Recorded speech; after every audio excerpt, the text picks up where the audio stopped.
Yeah, so thanks for having me, Playmakers. I appreciate the opportunity, and it's been enjoyable to kind of put this presentation together. So, this is called Is It Fun and Will It Sell? And it's basically an accumulation, a bit of a story about my game dev journey and what I've learnt along the way. So, I kind of started out from making things out of pure love, making things that I wanted to exist as a game developer. I've been kind of doing that kind of thing for at least 10 years. And that journey has kind of led me to think more about marketing and think more about my audience and attempting to now to more and more try to make things that people want to buy. So I think it's a very different thing, just making things that making a game that's fun for you and the people around you versus what you believe a good segment of an audience will want to play because things trend, gain certain genres are popular, go in and out of trend, and segments of the audience are larger or smaller, and you can increase your chances of kind of converting sales of your game if you choose kind of to make the right game. The right game. There is no right game, but it's all about, I think, increasing probabilities, and market research can be pretty important. So I'm still learning a lot through a lot of the projects that I create. The latest game that I released, by the way, which was on my title slide, is called Which Way Up Galaxy Games. Um, I had been working on it for 3 years, and I received funding from Screen Australia to help make it through I think it's called the production fund, and we got 100K to help produce the game to various stages. Um, so yeah, I'm just gonna kind of talk about kind of game dev through the lens of marketing through my own experience. Um, my own experience started off as a mobile developer doing programming. I moved into doing, I was a creative technologist at Google, and I've done just game design and level design and programming for my own little games and prototypes. I've worked on level design in Boomerang Fu. Um, and yeah, over the years, I've kind of learned a bunch of things through my peers, my friends that I've made, colleagues, about the game making process. And while none of this is kind of um, you know proven or anything, a lot of it is my theories, my thoughts and ideas. So take it with a grain of salt, and I guess try to ingest the ideas, and hopefully they can support some of your thoughts and your research and give you some ideas for your own games. So does making something fun necessarily lead to you showering and raining cash? I think that obviously the answer is not necessarily, or no, it doesn't necessarily lead to it, because you can make something fun for yourself. You could make something fun for maybe a a teenager that lived in a certain country, is a certain demographic. Not everything is objectively fun. It depends who you're targeting. And I think it's also quite a loaded word. Um, you know, Fun encompasses so many different things, or so many different mechanics that we can design, and so many different genres. So I'm kind of going to explore a little bit about that, and we'll kind of think about what fun involves in a kind of fun way to lead us into thinking about what it means to make games and market them. So my presentation is going to involve a bunch of different sections. So the first thing is just thinking about designing fun that sells. Um, I have this concept that I've been working on and thinking about a lot, which I've been calling familiarity placed unexpectedly. We'll kind of go through a section in that. And then we'll kind of look at a few mini games that we designed in our party game, Which Way Up, through that lens, how we designed those mini games. I'll go through a few tips that I have for you guys if you want, if you want to do your own grant submissions. It'll be through the lens of Screen Australia grant, which is the one that I applied for. And then we can just end with a bit of Q&A using that system that the President Nick mentioned. But before all of that, I'll just give you a quick summary of me. I did mention a little bit, but yeah, just really quickly. I started doing mobile dev. I made this app called Lost on Campus on the left-hand side there. At the creative lab at Google, I was a creative technologist, and I did a bunch of things in augmented reality and AI. We made this thing called the Sounds in Space Kit, where you would strap a phone to your chest and walk around in a space, and you would have virtual sounds, and you would hear them in your headphones. We did an AI experiment where we would use AI to kind of bubble out or unfold a story by the AI kind of creating a sentence in between two sentences, as well as a bunch of other experiments. But those are some examples of that. A few more augmented reality experiments, one of which was almost like a little game in geospatial, using a geospatial AI. So we would be able to anchor balloons to specific GPS locations in the world, and then other players would go around just popping balloons, and you would get points for people popping your balloons more. Kind of like a Pokemon Go esque, very simplified thing to just explore this new API that Google was releasing at the time. This is a fun experiment we did to help a client with their website with sound, so that was kind of a musical typing thing. I've worked a bit as a contractor with Noble Steed Games, which is a really wonderful game dev studio in Sydney, based in Sydney. And I was a designer and developer on a number of projects, some of which include Life Ready Games, this VR project to help nurses train in certain tasks, and another project with it which involved augmented reality and searching for animals for a zoo. The first game that I released personally as a solo developer a number of years ago was called Ashi Lake of Light. And I was around Beer and Pixels a lot at that time. If any of you know that event, I would take it there every month, basically. I set myself a milestone. And I still do that kind of thing when I'm making a game for Which Way Up as well. It's a really good way to kind of have a goal in mind for me to go to this event and test various things.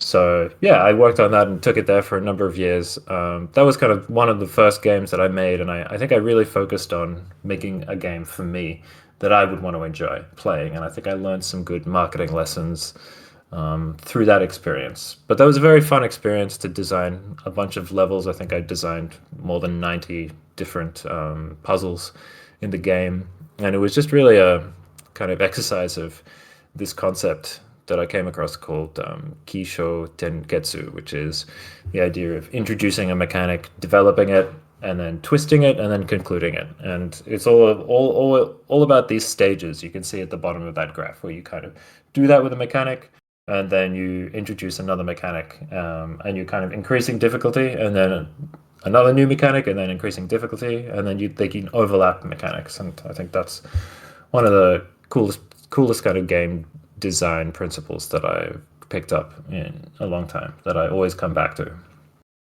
So I mentioned I did a bunch of level design for Boomerang Fu. The developer and designer is a good friend of mine. After I met him through Beer and Pixels and following his project, and Boomerang Fu is a big inspiration for Which Way Up as well. So all of these levels that you can see on the screen are actually ones that I helped design. I just went through and sketched a bunch of ideas, and then we kind of worked together collaboratively to find the best ideas and sandbox them, gray box them, and then prototype them and test them. It was a lot of fun to work on that game. Here are a few more. And I love the kind of extra art elements that they added after I was just doing sketches based on line of sight and how I thought the gameplay would kind of work using just shapes and gray boxes. Okay, if anyone hasn't played Boomerang Fu, I'd really recommend it. It's a very fun game. So, I thought I'd just play a quick trailer of Which Way Up, if anyone hasn't seen it or heard of it. I'm not sure if the sound will go through, but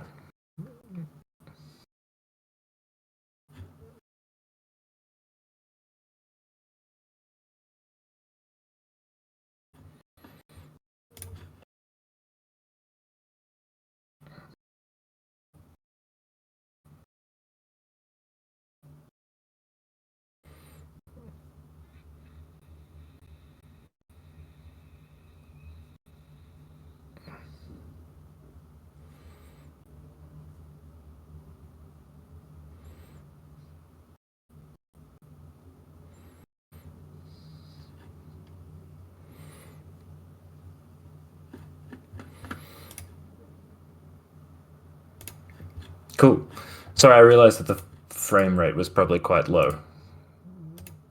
All right, moving back into the main section of the talk, designing fun that sells. So let's go down a bit of a rabbit hole. Let's get the definition of fun. So fun is entertainment, amusement, or enjoyment. This is just me looking up definitions of things to kind of go down this rabbit hole to see what is actually involved in having fun.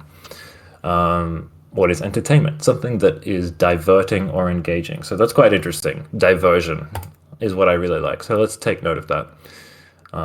Kind of a distraction or a diversion. What is that? To give pleasure to, or especially by distracting the attention from what burdens or distresses. So it's like almost like an escapism, right? What about enjoyment? Something that gives keen satisfaction. So satisfaction is also another really interesting kind of emotion that games can give us. Satisfaction is fulfillment of a need or want. So fulfillment of needs and wants, also very interesting, I think.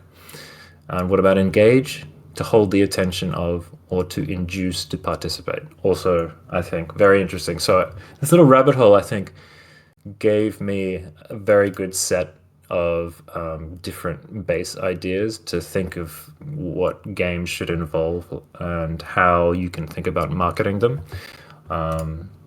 And what I've done in the next series of presentation is kind of look at some of these concepts through a marketing lens as well as a game design lens. So how can we use market research and principles to inform the games that we design? So let's start with diversion or distraction. So there are, a few different types of diversion concepts we can think about in games that we've seen. There's this idea of power fantasy where players want to feel like they're some sort of god. They have extra superpowers. We obviously know that Marvel films and comic books are extremely popular, as well as the games where people play them. Obviously, games give players a bit more agency because they can almost inhabit that character. With character customization as well, people can kind of become those powerful characters. You have creation or building. People can kind of, or players can create anything they can imagine. That's a very powerful way to kind of leave the world or escape the world that they're used to. World immersion, mental challenge, flow states, socializing, romance. So all of these are kind of different types of ways that the games that we design distract us or let us escape from our normal day lives and inhabit some extra higher level plane of reality almost, or escape. So I would say in thinking about the marketing lens through that, if you're trying to come up with a new game idea or prototype or even working on one, maybe it's a good exercise, I think, to identify what your game's escape is. I think everything that you design about your game should kind of help players understand what they feel if they play your game. And you should kind of use that to target who you're selling to and focus your game design on that. So, if you're making something atmospheric, for instance, then you can kind of find what kind of players are into games like that. And also, once you know who likes those kinds of things, you can start to craft everything about the game towards that thing. For instance, the art, the character design, the sound design. Like, does it all match up with your target audience, with the type of escapism that you're selling? So I think, you can kind of look at maybe God of War, for instance, or any kind of power fantasy game. You might find that if you do enough research that certain types of players, maybe males between 20 and 30, are a really big majority of the types of players that play God of War. There will definitely be outliers, but in general, those could be where the numbers are. And that can kind of help you to decide, if that's a very core target audience of my game that I want to make, then what other things does that audience like?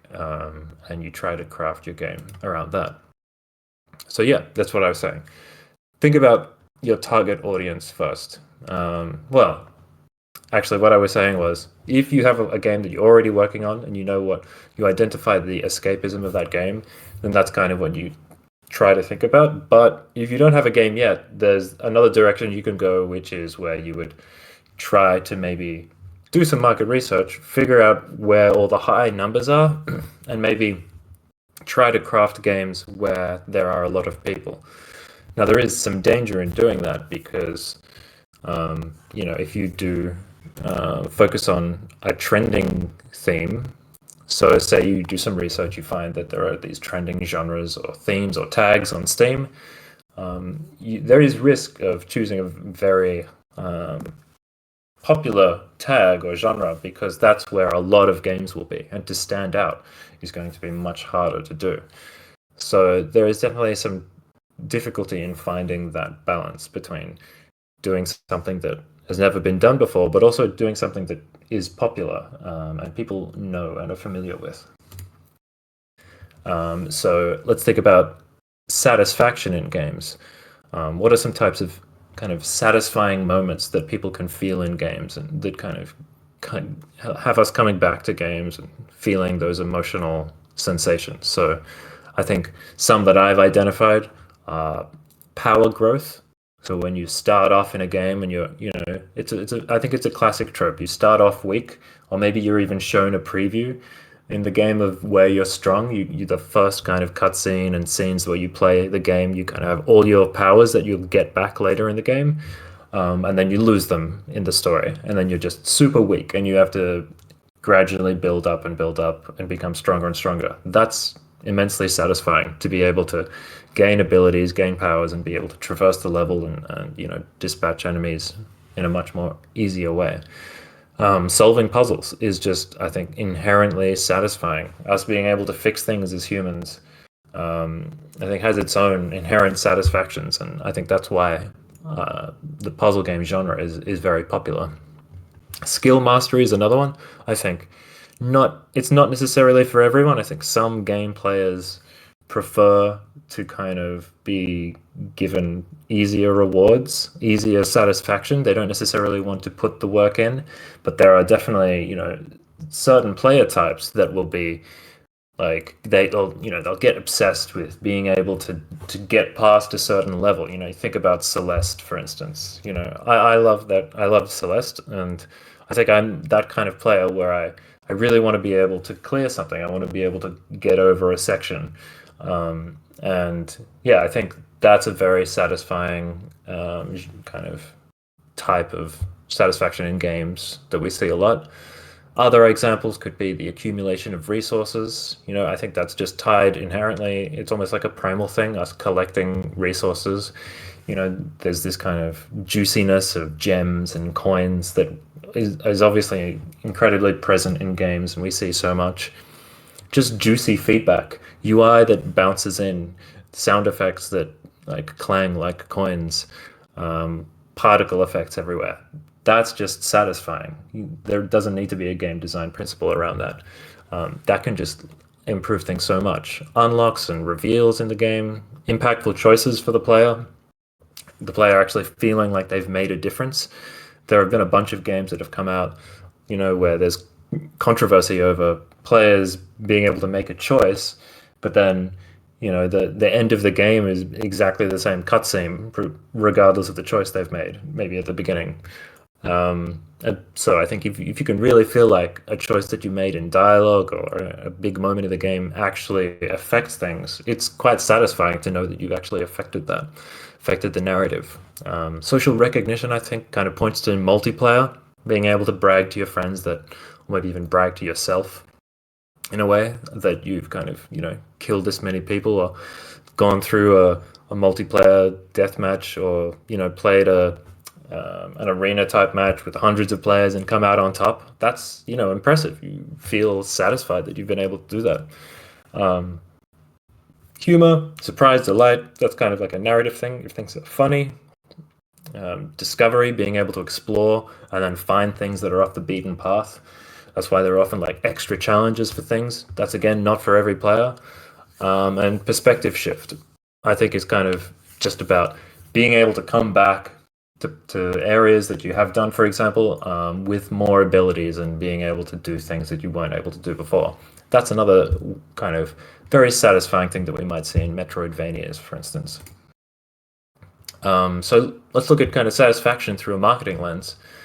Something that I've kind of learnt somewhat recently through Which Way Up, I think, is just the idea of maybe thinking about your game through the trailer that you imagine that you will release just before your game comes out.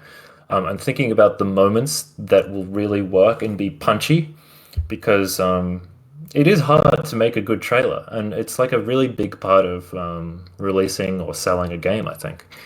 And it's not easy to create something that first of all hooks the player. The hook of your trailer is really important. The first 5 to 10 seconds or whatever it is, but at the beginning basically has to like be punchy, impactful, draw the player in enough so that they stop scrolling or whatever, and watch the whole thing. So I think that it's actually a good thing to do, to actually before you start making a game, because I think a lot of game devs, especially if they're just starting out, will think about the trailer last, but it might be a good thing to do to actually start thinking about your trailer first, in some senses, or very early, and say, okay, well, why don't I design my game thinking about which like satisfying moments I can show in a trailer that are really quick and snappy and that will kind of make the player feel engaged just by watching it. Like, here's a little example I found from a Star Wars game.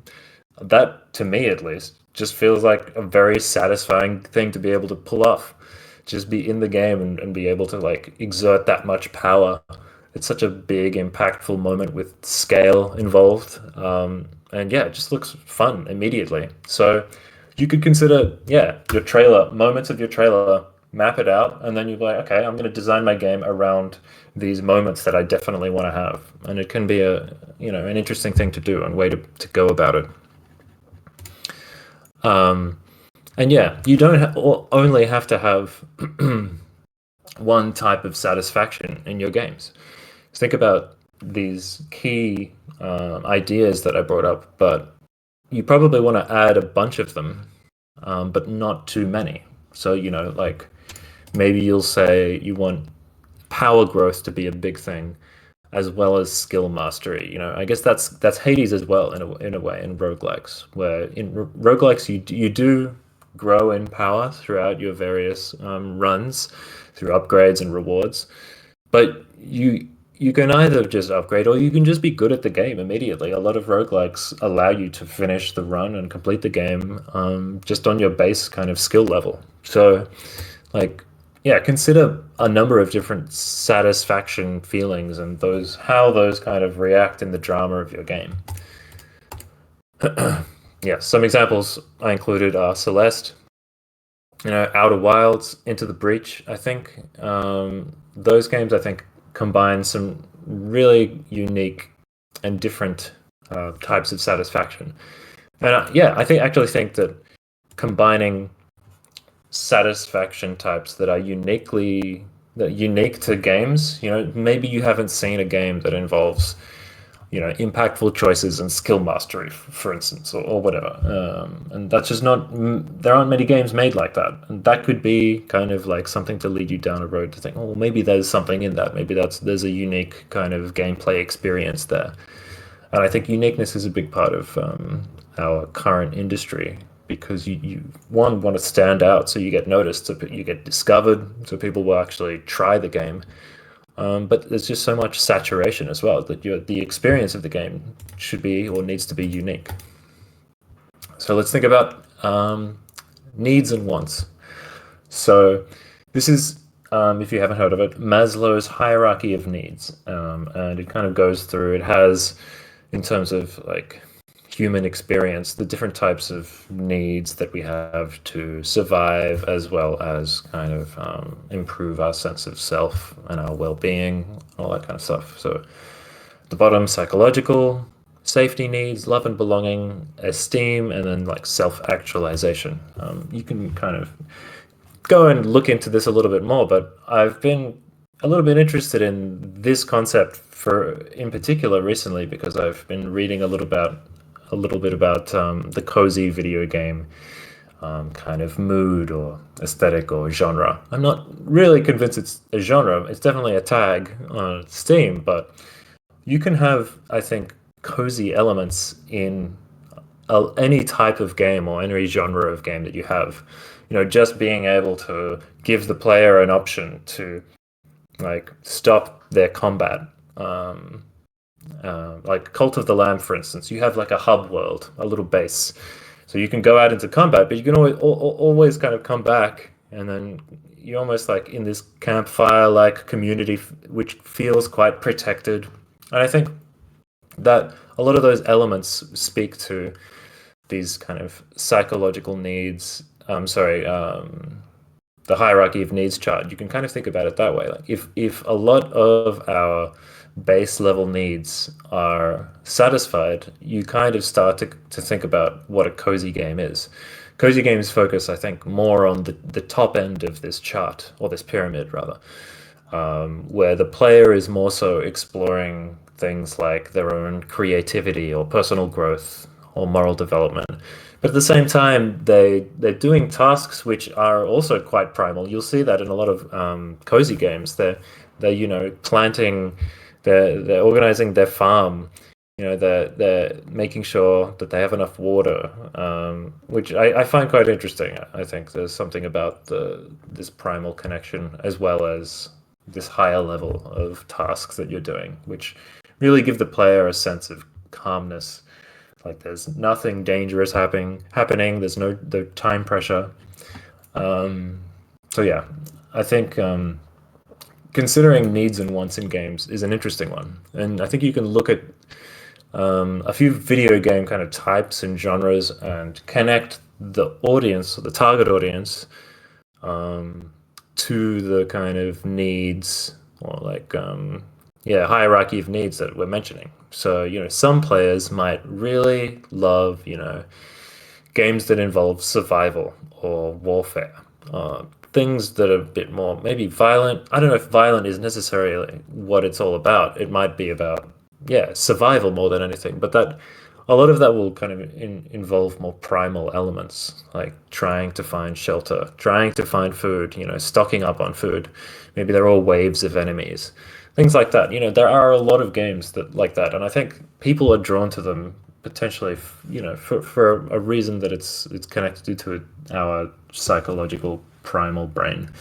And it's something I haven't really done a huge amount of research into, but it's interesting to think about. And then you can move up the pyramid a little bit and consider that there are a bunch of other games which satisfy different wants and needs for our human psychology. Love, belonging, and emotional safety. These games, for instance, unpacking is really just a game where you're kind of exploring, moving into a new place, settling in, trying to. It's almost like a meditative experience that we do around the house, and exploring that through a bit of narrative. It's interesting that these games garner so much attention. And I think, yeah, that there are interesting reasons for that, why they connect so much to the human experience.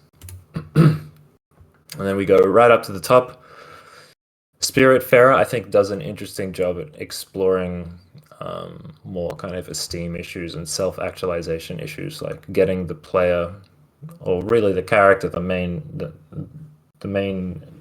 character, to kind of explore how they feel about themselves as well as the characters that they're talking to and the relationships between them in a reasonably deep way.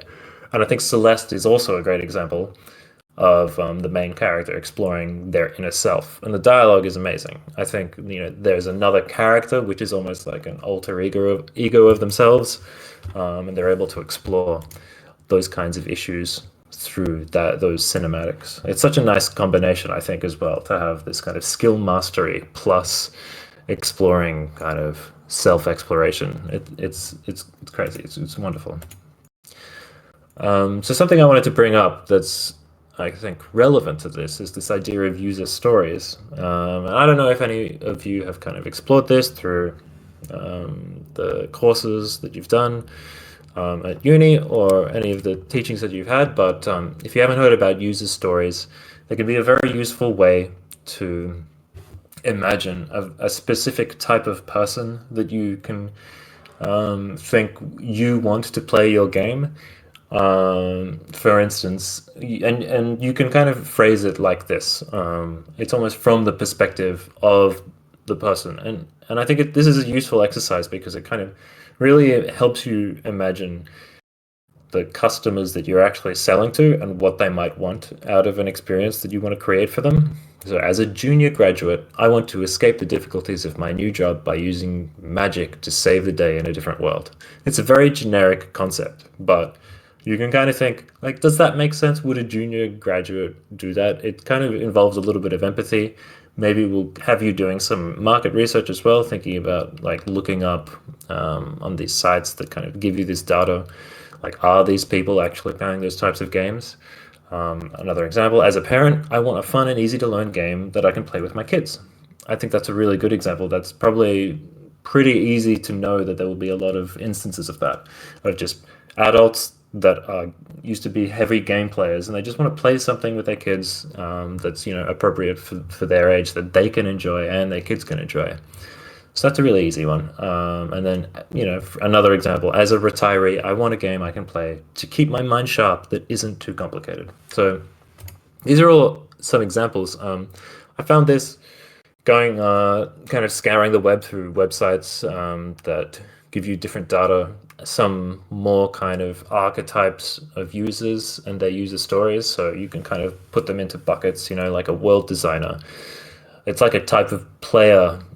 They have particular play styles and wants and needs from games that they play. So their user story is almost like, I want a piece of a believable alternate world that I can customize and call my own. So this actually I got from a website that has a bunch of data. So it tells you about which demographic has the highest number of users that are like this. So this kind of archetype is apparently filled up with almost entirely women in their mid-20s with a high proportion of casual gamers.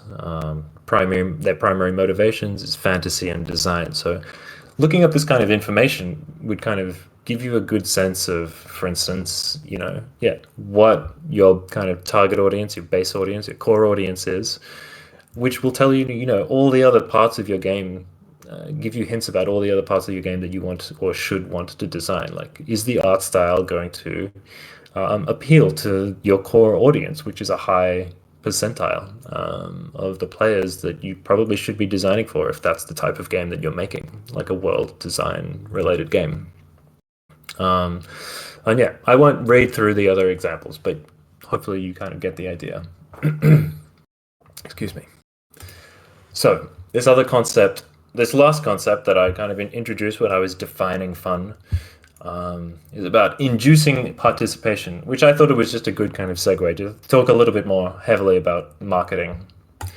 So we want people to kind of play our game, right? And that's a hard part. We can make a fun game, but getting people to actually buy it, open it up, or even play a demo is actually really hard. It's almost like the hardest part. And if you can't get people to do that, you will have potentially wasted, years making a game that you can fall in love with, and people you put it in front of will fall in love with. But if you can't kind of make it induce kind of people to actually try it, then it's almost a waste.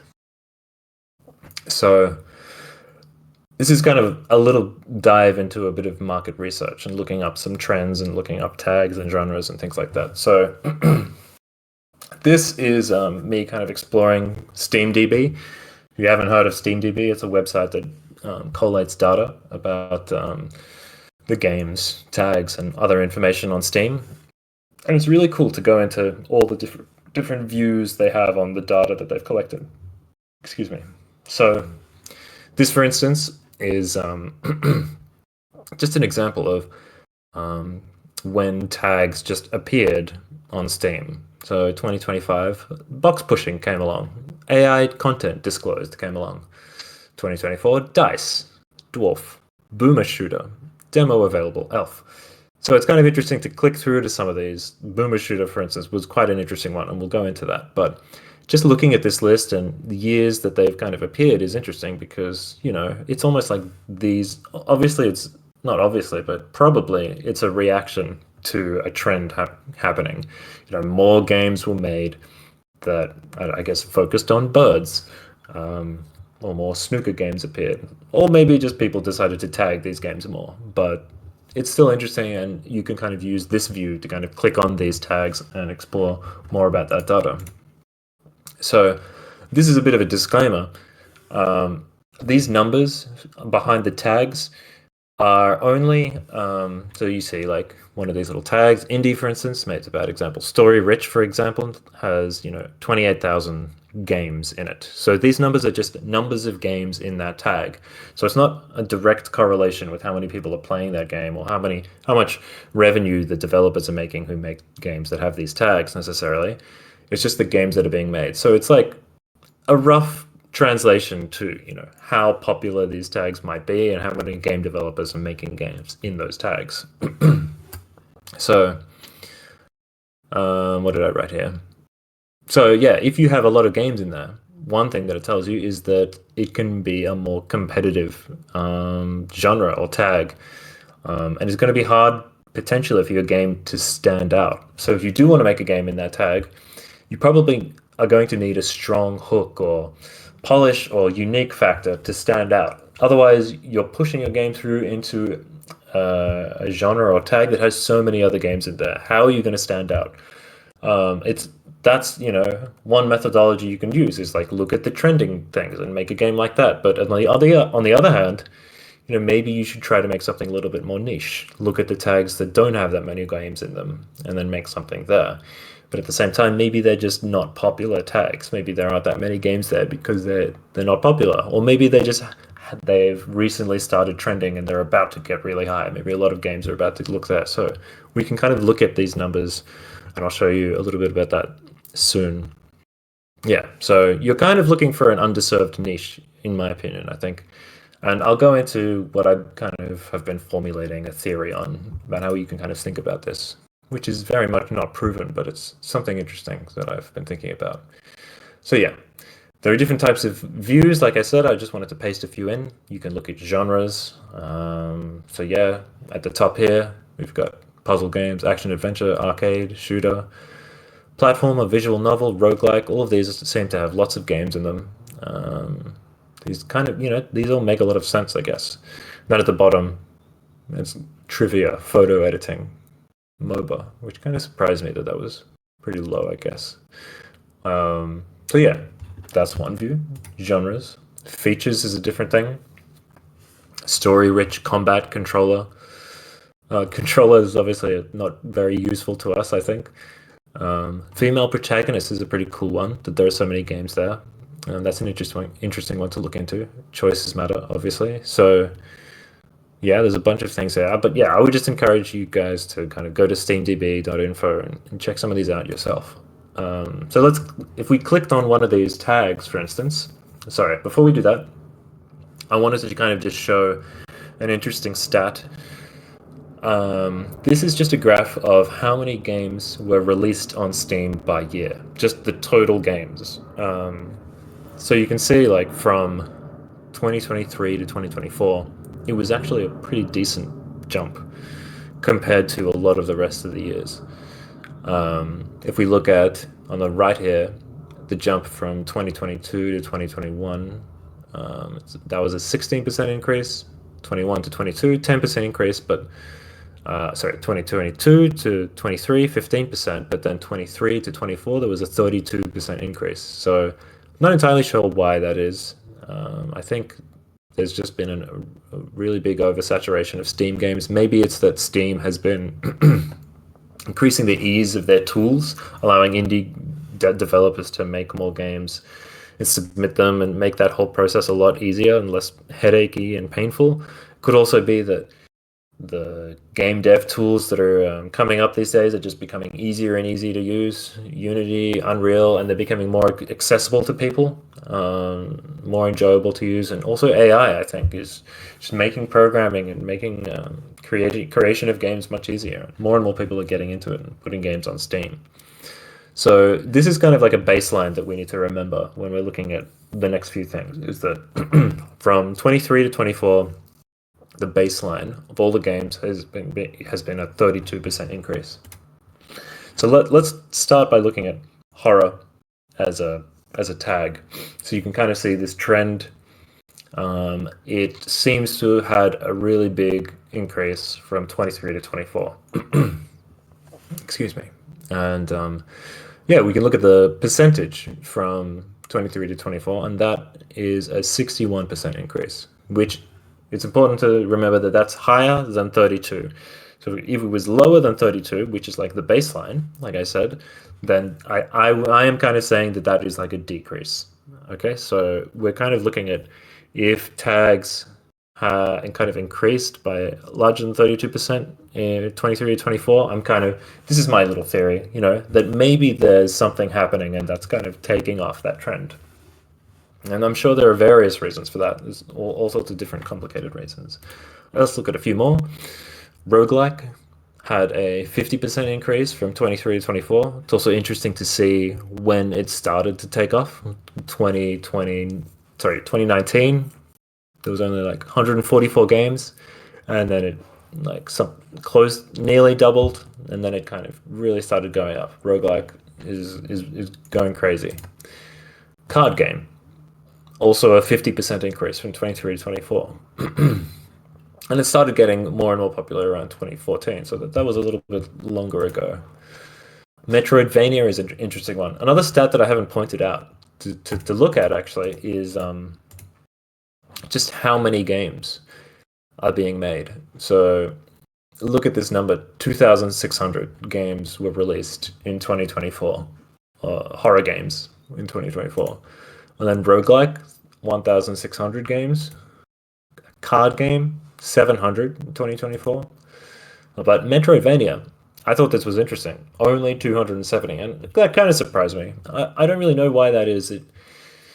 Also, it was a decrease, I would say. It from 23 to 24, it was a 14% increase, but compared to the baseline, that's lower than 32%. So it's actually like maybe that means Metroidvania is becoming less popular for game developers to make. I'm not sure why that is. You might even like think about it as like a balance between roguelikes compared to Metroidvanias, because I think a roguelike as a developer, you would see that as something that's a lot easier to kind of develop because maybe it's more procedural.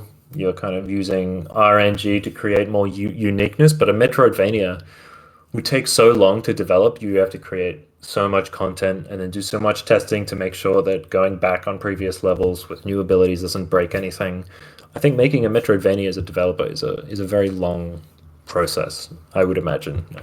And so I guess that might explain why there aren't that many games that are Metroidvanias.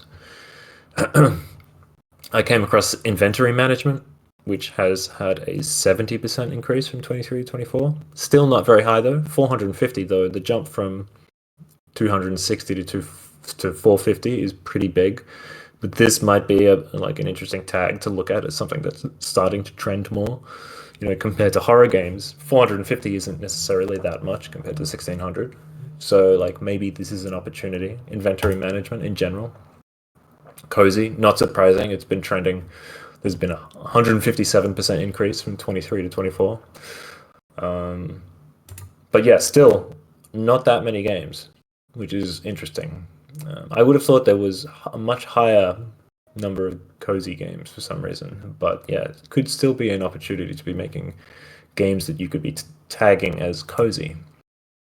This one was funny as well. I didn't really know this was a genre, but I found it on SteamDB. A boomer shooter, which had a 157% increase from 23 to 24, from 46 games to 172. So that could have been trending as well.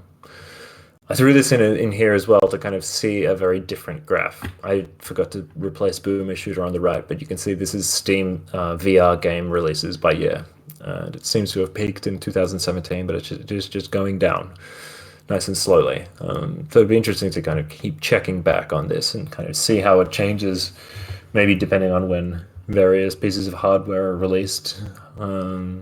But yeah, I guess it's an example of like compared to the rest of these tags that most tags that I've opened up, all of them go up, like which is correlated to just how many games are being released every year. Um, yeah, so just a review. Like I said, number of games isn't a piece of information that will clearly tell you something. So take that with a grain of salt, and it's just one metric to look at. Another resource that I've been recommended to use by an indie marketing manager that I've with in the past is a website called gamestats.com. And I found this really fun to use as well quite recently. And one thing that I really like about it is that you can search for games by typing in tags, multiple tags, and it will show you Steam games that have all of those tags. So say you have a game idea. Maybe you've gone to SteamDB and you found a few tags that you think might be trending. Maybe you find a popular one, and then maybe you find one that you think is about to take off in a big way. It's starting to trend, maybe. When you type in those tags, like two of those tags, and you'll get to see the games that exist. I think the interesting thing is to see like how many games already exist with all of those tags. Like it will tell you that it found 600 games, and that's 0.5% of all Steam games. And you can kind of see like is a certain combination of tags or genres potentially an untapped market or a niche that's underserved potentially. So I think this is quite interesting to think about. You could look up cute games that are roguelike deck builders, or card games that are tower defense, or a farming sim that's a shooter, or a farming sim that's a puzzle game. So yeah, I would recommend having a look at that resource. GameStats not only has that kind of advanced search function, which I think it's called. Just have a look around on the website. It's also got I think it's called the Steam Tag Stats page, which is a cool thing to look at as well. So this one is different because it tells you about the revenue which a certain tag has generated, and you can rank revenue of that tag based on all the games, accumulated revenue, by various columns. So you can just sort by games count, for instance. On this next screenshot, I sorted by the revenue average, which I thought was kind of interesting. Like you take the whole breadth of games that have been released, and what's the average number? What's the highest average of all the tags games that have kind of been released? So it's almost like I don't know if this is true because I'm not a great data analyst, but it could tell us if a tag is performing well in general for all the games that are released. And it's not as simple as that. You have to look into the genre and the tag and click on it. You can click on it, and it gives you a link to Steam, and you can see all the games that it includes. And you can kind of analyze, is this an opportunity here for maybe to think about making a game that utilizes this tag? And then if you don't necessarily understand how this works on the right, this kind of categorizes these numbers into segments. So how much of the revenue of this tag in total is between $0 to $5,000? What percentage is between 5 to 25K, etc., and then up to 1 million plus. So I thought this was quite interesting to look at in terms of the bottom two results. Like if these two bottom two numbers are quite high, what that's probably telling us is that there are a lot of games in that tag that have not performed very well. And that probably means that it's oversaturated. A lot of developers have been releasing games there that haven't done very well. And that, could be quite suggestive for you, and you could probably learn something from that. It's not necessarily impossible to be popular or successful in that tag or genre, but it might be harder just in general. There'll be a higher saturation of games there, and you'll really have to stand out. So that's an interesting one to look through. I just went through and tried to identify tags that have a lower percentage in the first two columns here, 0 to 5, 5 to 25. Kind of just clicked on them and saw what games were there. So that was quite interesting, and I would advise you guys, if you're interested in looking at data, go to gamestats.com. Another tool that what's the time? How long have I been going for? It's 8, so an hour. It's good. Another tool that a marketing manager that I've been working with recommended to me is called Steam Peak, and it's somewhat similar. I haven't looked into it that deeply, but I would also recommend giving it a try and having a play. What you can do is, instead of giving it a tag, you give it a game on Steam that already exists, and it will tell you other games that are similar. So it's kind of like, you go to a Steam page, and at the bottom of the page there are games that are like this game list. And so, yeah, you can start there, but the cool thing about it is that you can put multiple games in this list, just like you can put multiple tags. So you could put, I think, what did I do? I put the Blueprints and Balatro into this website just for it to analyze or give me results which games that are similar to both of those. Maybe there's some crossover there in all of those tags. So that's an interesting one in which you can kind of research things in a similar way.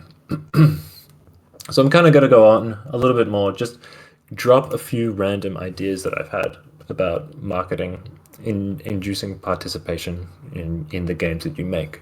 So one thing that has come up when we released our game, Which Way Up, is just the ability for streamers to play our game. One thing that we tried to do when we released is to send content creators and streamers Steam keys and Switch keys so they could play the game, maybe review it, maybe show it on their channels, and that kind of thing. And one difficulty that we had as a local multiplayer game that we didn't have online is that it's just hard for a streamer to play certain genres or to play something that's multiplayer that is not online. A lot of streamers are just, the thing that they do most is just sit in a room on their own and stream games. And so we didn't have, the percentage of people or content creators that were willing to play our game, not willing, just able to, I think, in an easy way, was just lowered because of that factor. And that's something that I kind of just had to learn through releasing this game and that experience.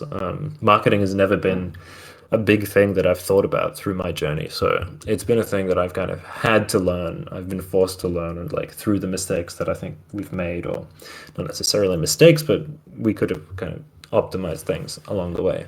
So I would say, just thinking about, in general, making your game and thinking about who's going to play your game, or what content creator or streamer might play your game, and thinking about their perspective. We're living in this online culture where it's all about reaction videos and live streaming. Like, think about the moments of satisfaction. Think about the experiences that you're going to create. The scares, the jump scares, for instance. Think about the happy moments, the emotional moments. Because I think, content creators want to demonstrate, I guess, very human things, very emotional things. I think a lot of the trending stuff on Twitch now is a lot of people just like IRL. They walk around and they just engage with people. So much of that is happening more and more now, where or it's just talking at the camera. I think, less of them, like the more popular ones seem to be playing games less and just kind of going around interacting with people and like having experiences that people can see. So I think that kind of says something about the games they might be playing. They probably want to be playing things that are obviously trending and popular, but also games that allow them to react in big ways so that they can make clips about them, post them to their socials or what have you. So yeah, similar to what I was saying about the trailer, think about your game in terms of the moments in the trailer that you want to create. It could be a good idea to think about your game in terms of the emotional reactions that streamers will have, or any players really. But if you think about streamers, like, that could be cause moments for your game while they're playing it to take off in a viral clip that they'll release if some random content creator happens to play your game. So I think that's a big one for me that I've learned through the release of our game. In terms of thinking about what game you want to make, like say you haven't decided what you want to make, or you want to make a new prototype, I would say it might be an idea to think about publisher first. Like, um, think about if you really love a certain publisher and the games that they release. Maybe you're just drawn to it. And you want to make games like that, or you want that publisher to fund your game. Look at their library of games and try to identify things that are in common. Like, why would this publisher want to add my game to their lineup? Like, what about how do I make a game that that fits? So a lot of publishers have like styles, and they have this catalog, and I think Devolver Digital has this like collection of zany, weird, unique stuff. Sometimes it's grimy and gritty, and like the art style is quite unique and it's funny and weird. And so, like, if you do want to approach Devolver Digital, really think about like, if you're serious about it. You're gonna have to fit into their mold in a way, fit into their algorithm of what games they're willing to accept. And I can talk about that through my own personal experience of trying to get publishers on a game with our genre, which is tricky as well, because not many publishers want to do like party games or local multiplayer games, and there's a reason for that, as well as it not necessarily fitting within their collection. Those style of games, it's more difficult for those to become lucrative and get big. First of all, because they don't necessarily have online, and that's a big viral factor. But yeah, in general, I would just say maybe before you're too deep into a game, do your research about what publishers are out there. Maybe there are some Australian publishers. Maybe there are some that come to Australian game dev events at International Games Week, for instance, in Melbourne. And you might get the opportunity to meet those publishers. And if you do, maybe consider having made a game that they'll want to make or publish. They're going to be more likely to give you funding. So I think that's definitely something that I've learned, and I'll probably do more in the future. Another thing to think about, I think, is I've kind of hinted at this before, is that making unique games and experiences is, I believe, pretty important for standing out, for discovery factor, for your promotion, like to get people in, to get people wanting to try the game. And I think, making something unique or novel it's easy to say, but it's pretty hard to do. And that's kind of the thing that I'll talk about in my next section, which I've tried to kind of create a little bit of a formula for. And it's kind of like putting a twist onto something that people already know, understand, and are familiar with. And I think that you can kind of try to create something that is better, greater than the sum of the parts of various elements. There's also something about nostalgia in gaming, I think. People love to kind of replay the games of their youth in different ways. Like, I think there's this kind of funny narrative on YouTube, I think, of like people as they get older, enjoying video games less and less. And I think that they probably try to always come back to this nostalgic feeling of the games that gave them when they were younger. Those are maybe the games that they played when they were first trying games for the first time, and they gave you they gave them the most biggest emotional reactions, playing with their siblings, playing with their cousins or friends at school.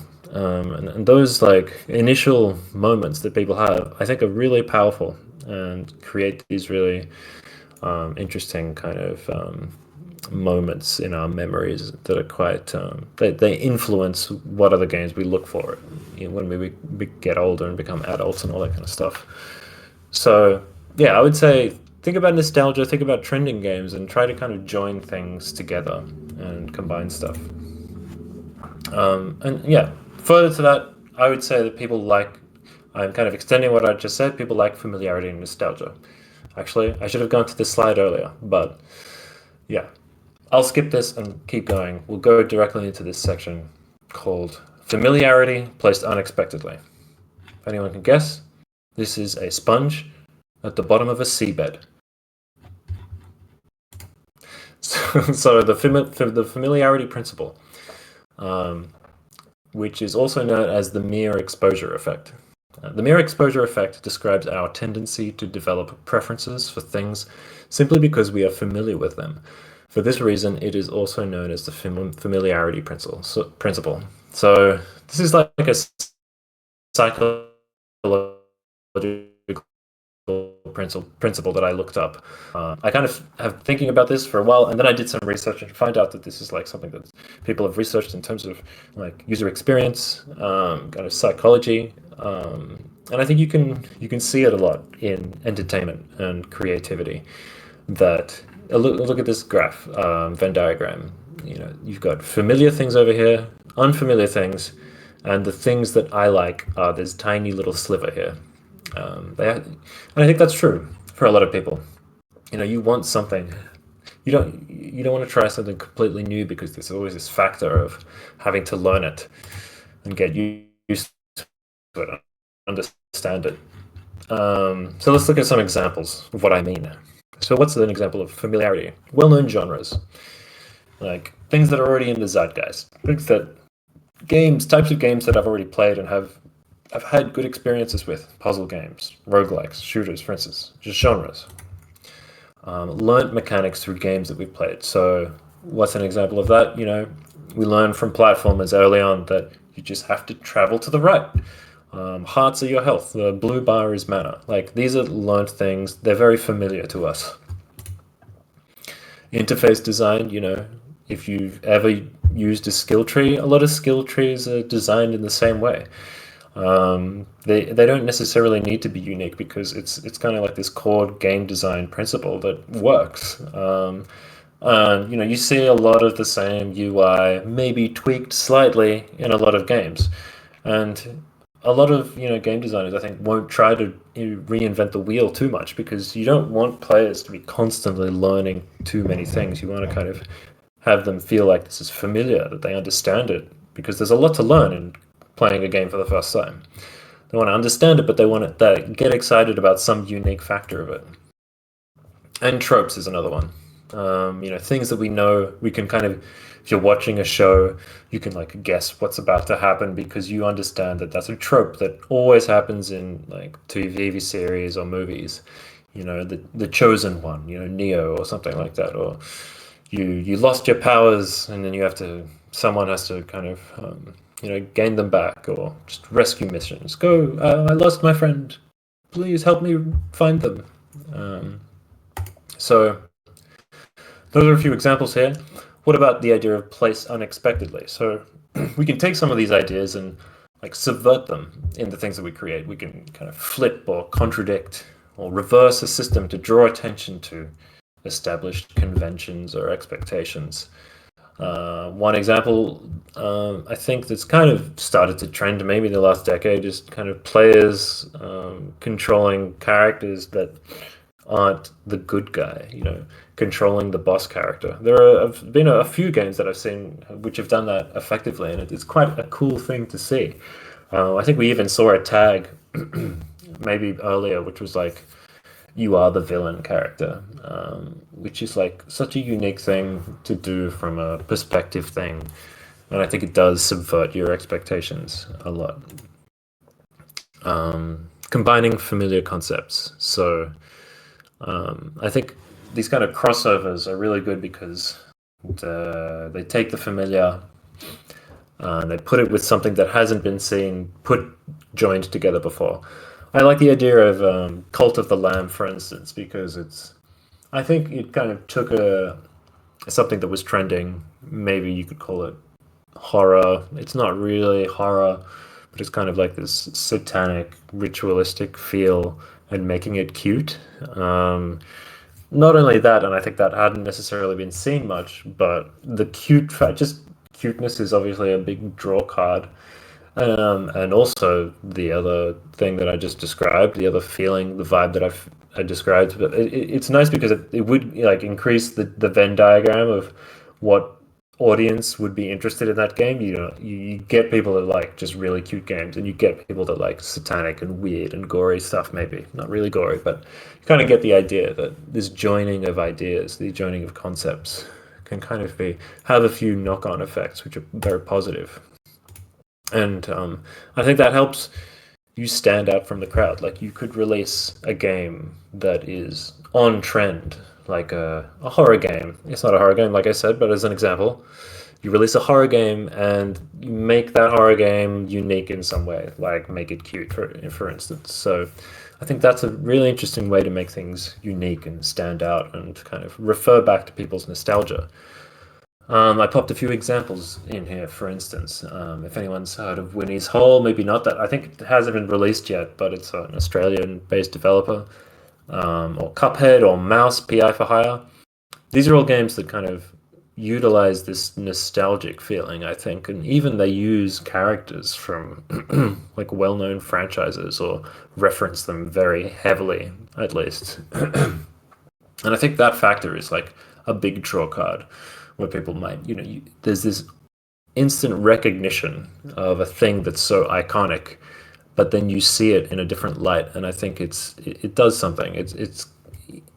I can't quite describe the theory exactly that I've been thinking about, but I think it's something that I've noticed more with media advertising, that my eye is very much drawn to these kinds of ideas, these kinds of media.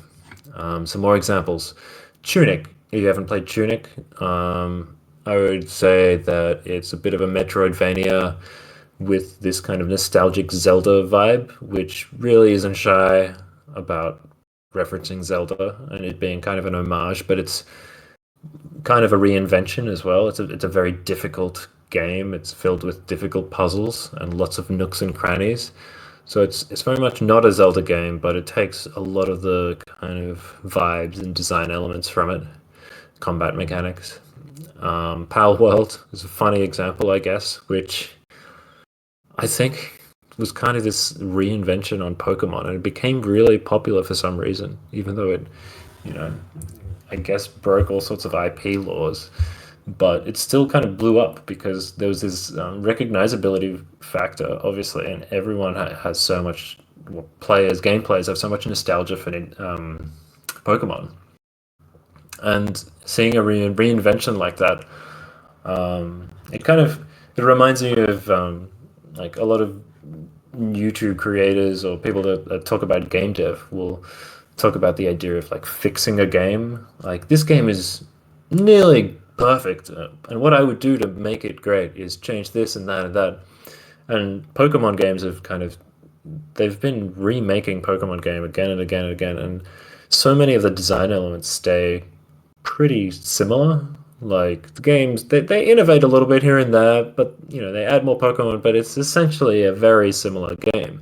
Like they could do so many interesting things with it, and I think a lot of developers may see that, and I think that's what Pal World basically did. It's like, let's actually make this kind of first-person version of Pokemon. And yeah, I guess it was popular. Obviously because of the IP, but I think there was a reinvention factor as well. And Terraria, I think, is like an example of a reinvention of Minecraft. Some more examples. I really like Mini Metro as an example because it kind of takes the iconic train route map and it turns it into a game. And that's a really cool idea, I think, because train maps are just designed so well, minimalistically. And yeah, I don't really know how to describe how this game became as popular as it did, but I think there's something in that like iconic factor that we in society, in so many different parts of the world, will have seen this design day to day. Like you see it all the time, and being able to kind of experience it in this different light is quite interesting. Cult of the Lamb, I already talked about. I think Cubic Odyssey, I saw quite recently, is an interesting kind of reinvention of Minecraft, almost like I don't know, maybe a No Man's Sky or just kind of a space exploration version of Minecraft, which I saw and I thought, oh wow, that's actually intrigues me. I have enjoyed Minecraft quite a bit, and I like this kind of new combination. I would actually play it just to see how it feels to be in this kind of Minecraft world in space. You can also look at all sorts of types of media. Rick and Morty, kind of a reinvention on the characters from Back to the Future, I think. And Cowboy Bebop is like a spaghetti western, I guess. It's like a western in space. And Cowboy Bebop wasn't the first piece of media to do that, like space western. But I think it's a nice example, a space western, kind of taking the idea of a western and putting it in this environment that had never been seen before. And I don't know what the first space western was, but it's still a cool idea, I think. And I also just think a really good thing to example of like familiarity placed unexpectedly is if you look at the hero's journey. And if you haven't heard about this, it's basically this kind of structure of how a narrative can or should move, where you start at the top and there's this call to adventure for the main character. They go across a threshold, so they start in this familiar place. They go across a threshold and they're in this unexpected environment. They go through these challenges, they go through a transformation, and then they come back having changed or having learned something. And I say there's this nice connection there. I thought which was interesting, and I really love the kind of hero's journey and this circle of narrative arc, and I found that to be an interesting thing. One other way I think that the familiarity placed unexpectedly gives you a nice side effect benefit is thinking about your elevator pitch, which I think is a very important thing to get right, get down, and I guess rehearse. I think I never really have rehearsed my elevator pitch like on my own in my room or whatever, but having taken the game to enough events and trying to explain it to people as I play tested and showed it to them, I think I was just honing my elevator pitches to try to come up with something that people would connect with. And I think that's kind of how I learned and started to think about these principles, because I was trying a bunch of different ways to describe which way up. And the thing that stuck most in the end was saying it's basically if you had joined Mario Galaxy and Mario Party together and they had a baby, or it's Mario Galaxy and Mario Party. So I think that is such a simple way to describe something. You take something familiar that people already know and describe how it's unique. Or you take two things, which is what I did, that people know, and kind of like say, oh, it's this weird combination of things. So yeah, I think it's important for your elevated pitch to be able to be described quickly and easily. And referencing things that are familiar, I don't think you should shy away from that. It's a really good technique that just works. And I think you want your elevator pitch to also evoke an emotional and evocative thing. And when you're evoking, nostalgic things, you can easily access areas of emotion within people where they've already experienced such happiness. You say, it's like Banjo-Kazooie. It's inspired by Banjo-Kazooie. It's an homage. If they happen to be a huge fan of Banjo-Kazooie, then their eyes will light up. And, oh, I played Banjo-Kazooie so long when I was a kid, and they're like, oh, I'm definitely going to try it out or something like that. And we've had that experience as well with Super Mario Galaxy explanations and elevator pitches. Another part of this is, can you imagine someone pitching your game to their friends or family or people that they know? They should be able to play your game and almost create the elevator pitch themselves, or maybe through your own tagline. But you may not want to reference other games. But if you've really obviously referenced some other familiar game concepts, then they should be able to kind of extract that themselves and explain to their friends, it's kind of like Mario Galaxy or whatever. Consider these things, I think, when you're designing your elevator pitch, and try to get it right and make it part of your game design process. Like, it can inform how your game changes if you can explain the game really quickly and succinctly to someone. So I'd like to move to just a few little examples of familiarity placed unexpectedly in some of the mini games that we designed in Which Way Up, just as a small case study. This is what some of the mini games look like in the game. So, this thing is a table that we created while designing the mini games or coming up with new mini games, which I thought kind of linked to this concept reasonably well. We had a section, a point in time where we needed to create more game ideas, generate them, and kind of rank them. So we tried to think about what are the ideas, what are the factors that make a good minigame. And we kind of ended up creating replayability, jeopardy, describability, and kind of giving our minigame ideas scores out of 10, and then being able to rank them by the accumulated or total score of all of those. So I realize now that, probably we should have thought about a familiarity column. But I would say describability is almost a synonym to that. Like, how easy is it for someone to explain another minigame to a friend, or like even pick it up or learn it by reading the how to play screen. So yeah, this was an interesting thing that we did for the game, which was very helpful to figure out which minigame to make next. So one minigame that I think is quite fun and people enjoy is called Hole in One, and it's essentially mini golf in space. People have referenced Angry Birds in space.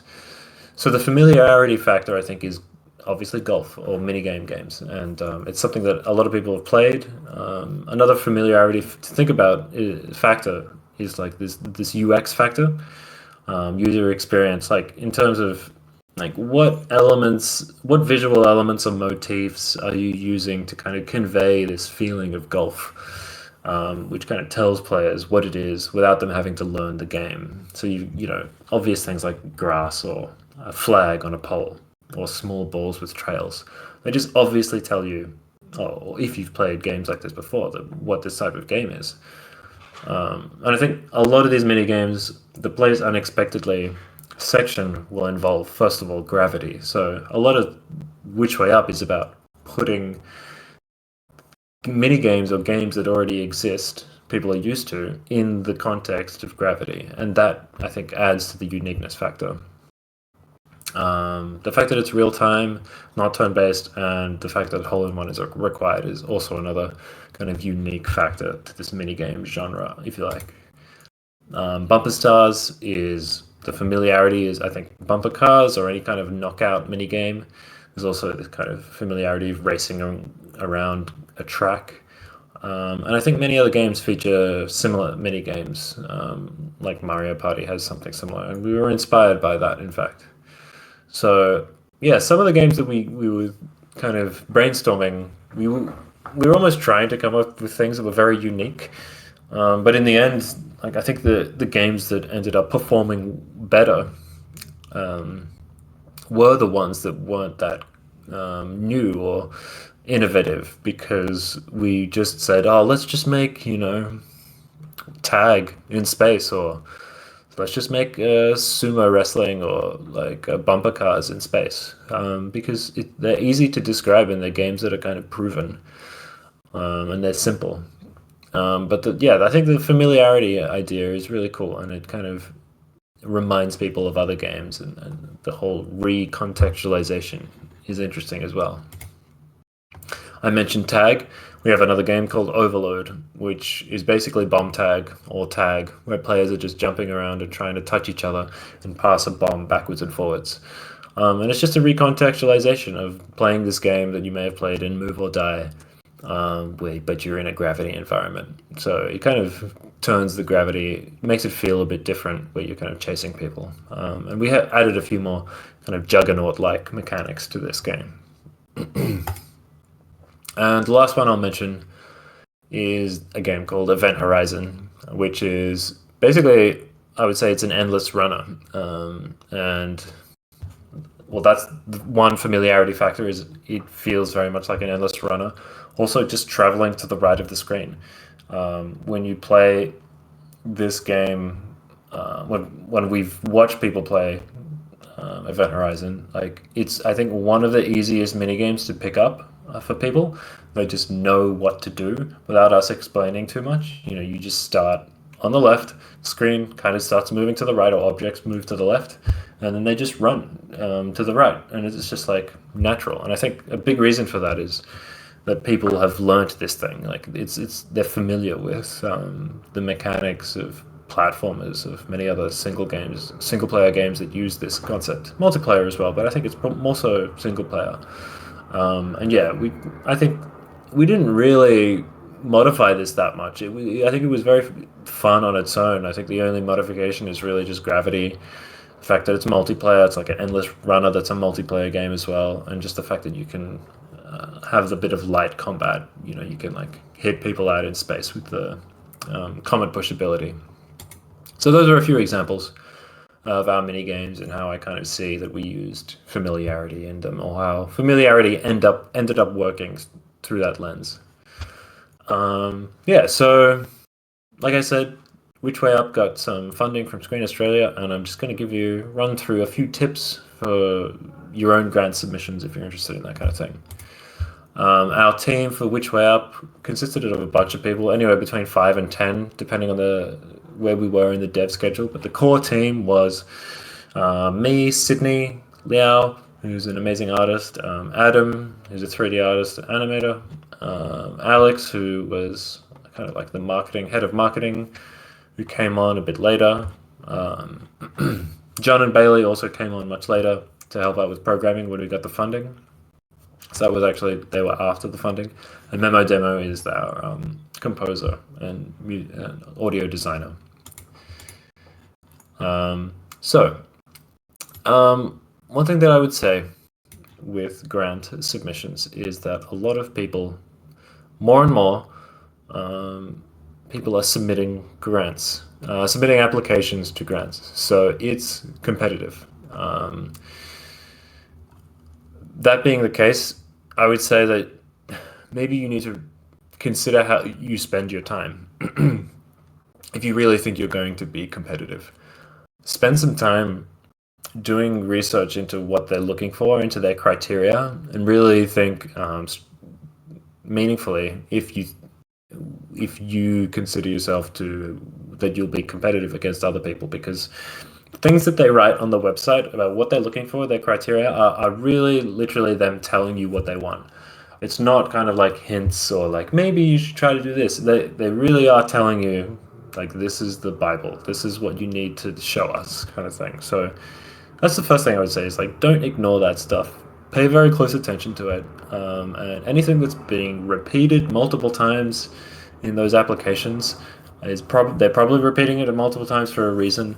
It's probably more important than other things. If sections are closer to the top, it's probably more important. So yeah, consider that. It's getting more popular. It's very competitive, and yeah, you do have to try to stand out. So that's the game that you're kind of trying to play here. And also just be ready to change potentially if you really want to.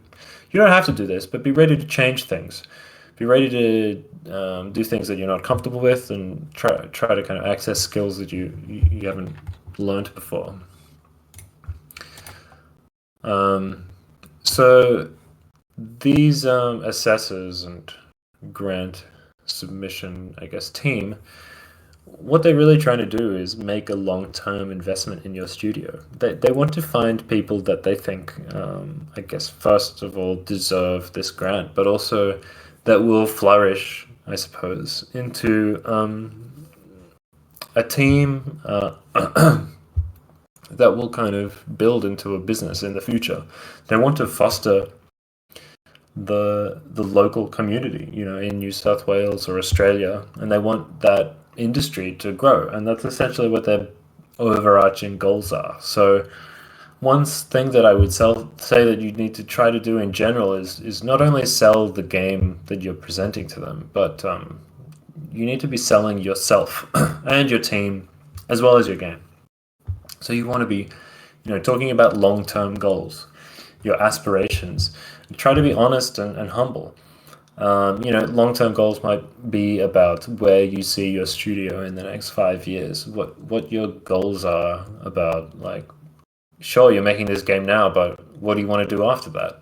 I think it's important to talk about those things, because it's certainly something that they are looking to hear about. And I wouldn't go on and on about it necessarily, but I think I included in my pitch video, and I would recommend doing the same as a small section to talk about your team, where you want to go, what kind of studio you want to be, that kind of stuff.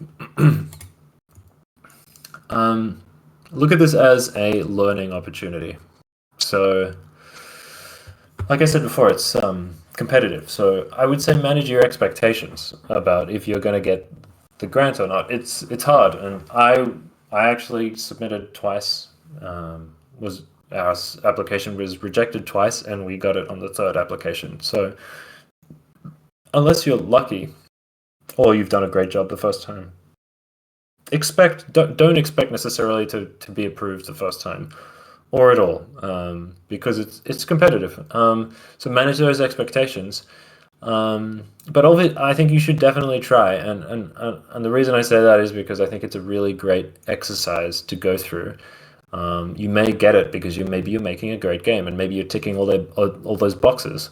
But think about it, regardless of those things, as an exercise for you to learn about the process, about the game dev industry, about what are some good things to focus on when you're making a game, when you're trying to build a team, when you're trying to get funding from publishers. Because, yeah, I can say for myself that I learned so much about creating a marketing report, scheduling, resource management, all that kind of stuff, and having to document it and answer these questions helped me, actually forced me to, or encouraged me to learn these things and write them down and become better at them. So apart from actually giving out money, I think that these these people who organize grants are giving us the opportunity to have goals, to learn these things that they consider to be important in the industry, and I believe that they are, correct in a lot of ways.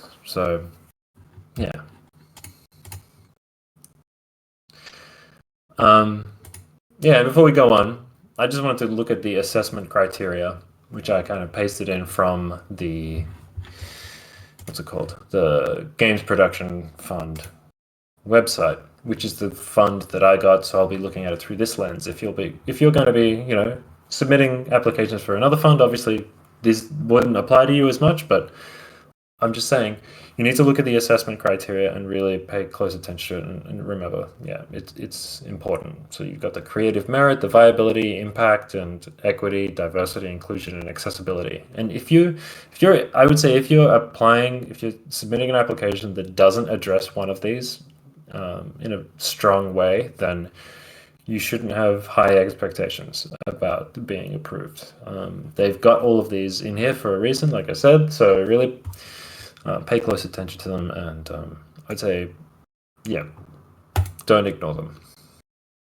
So they didn't actually have this report when I did my application, but I went on there while preparing this presentation, and there's actually this thing called the Games Production Fund February 2025 Trends Report. If you haven't done that and you are thinking about applying, or maybe you're just on the fence, I'd say definitely go and read that report. I think that's going to give you more and better clues than I could ever give you, because it's written by the people that are actually assessing, and it's almost like the cheat code in terms of what to focus on. So the sections of that document include the key observations that they found from previous years as assessors, notes about the most competitive applications, so applications that maybe have gotten the grant or nearly have gotten the grant, and the least competitive applications. So what I did is I just read through and kind of found a few key areas that seem to pop up again and again from my perspective. So in terms of the key observations that they made, they seem to focus a lot on early access. Because this is a games production fund, you have to talk about a milestone that you want to head towards. Like, I want to release a demo with this funding that I'll get from Screen Australia. Or, I want to release the early access version of my game. So they seem to mention early access a lot. I would say that people are probably overreaching with early access too much, or maybe it's they're kind of, I don't know, utilizing it too strongly. I can't remember the specifics, but if you are thinking about doing releasing on early access, I would really go in and read this report about and what they say about it. Localization, they mentioned that people have in the past not specified enough details about their localization plans.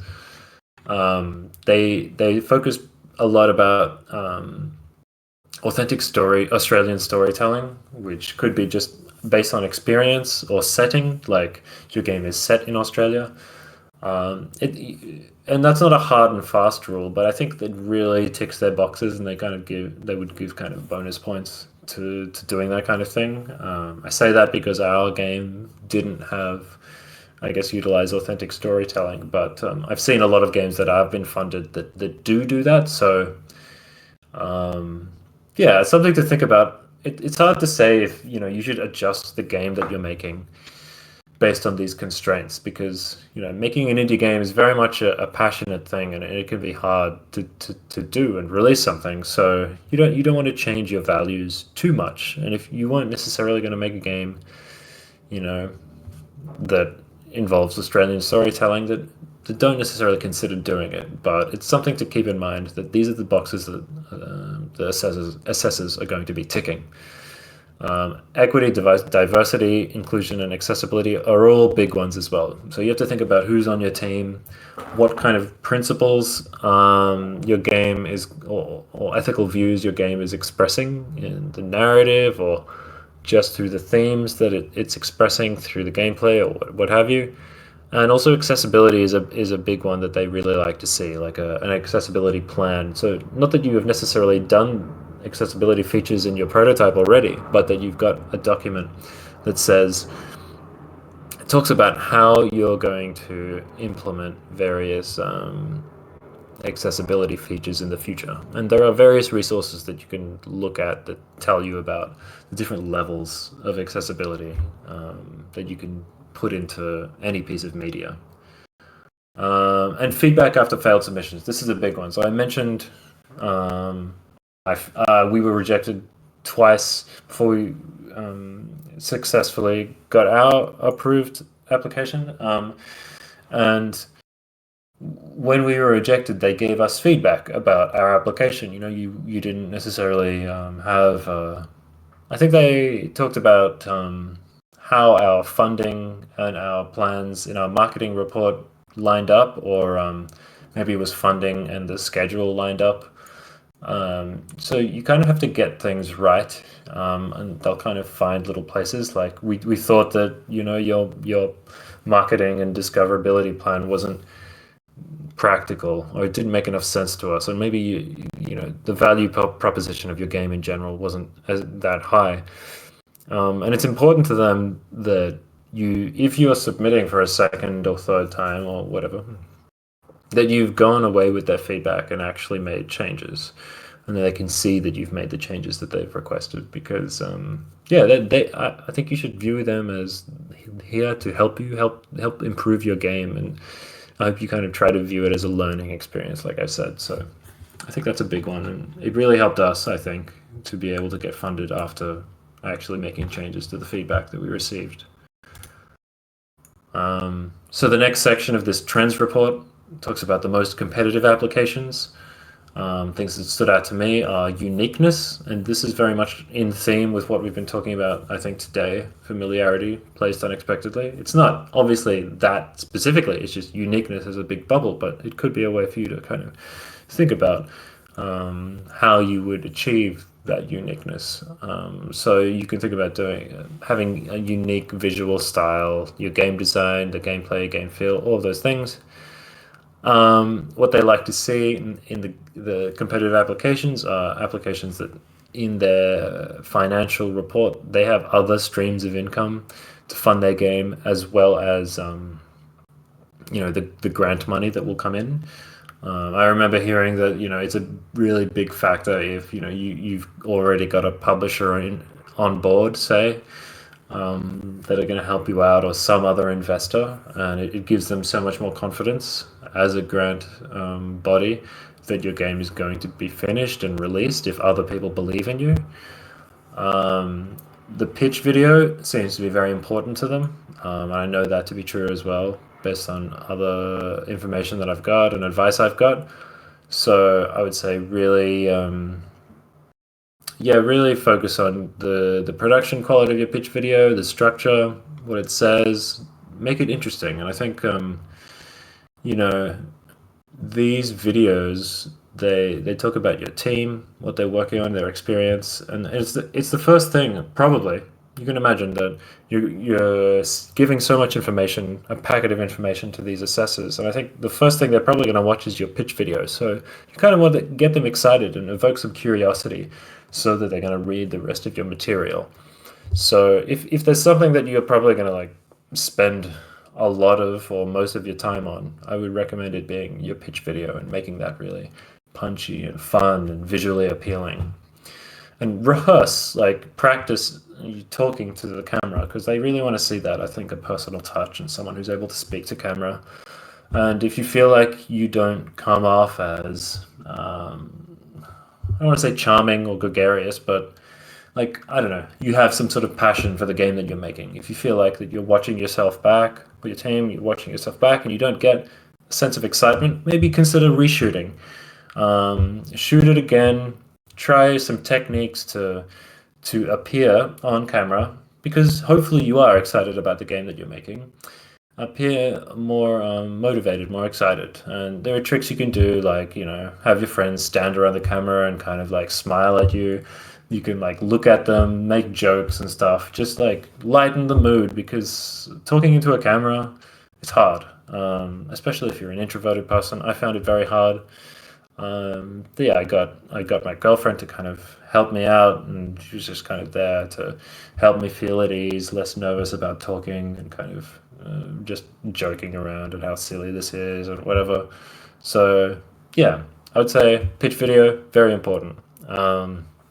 The whole equity, diversity, inclusion thing is pretty important. I would say your team is going to be a big checkbox for them. Who's working on it?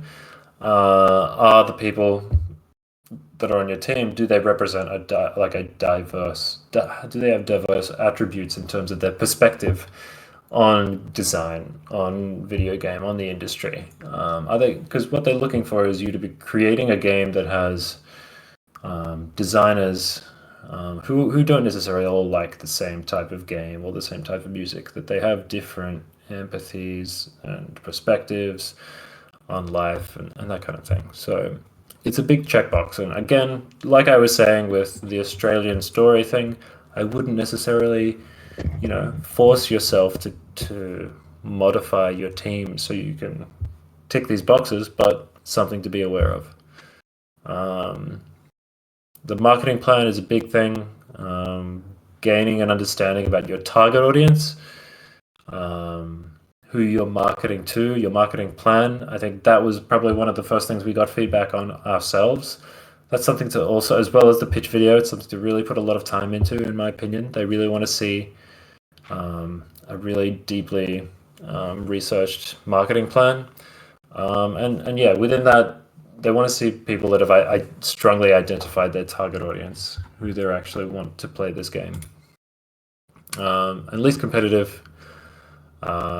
Yeah, like I said before, that you're looking beyond the submitted prototype. It's about your team. It's about who you are. It's about what your studio wants to become, your ethic, your values as a studio, what kind of games you want to keep making. People who ignored the accessibility and diversity kind of requirements weren't competitive. Like I've said already, pitch video planning, rehearsing, and overall quality, that's going to make you more competitive if you do those things well.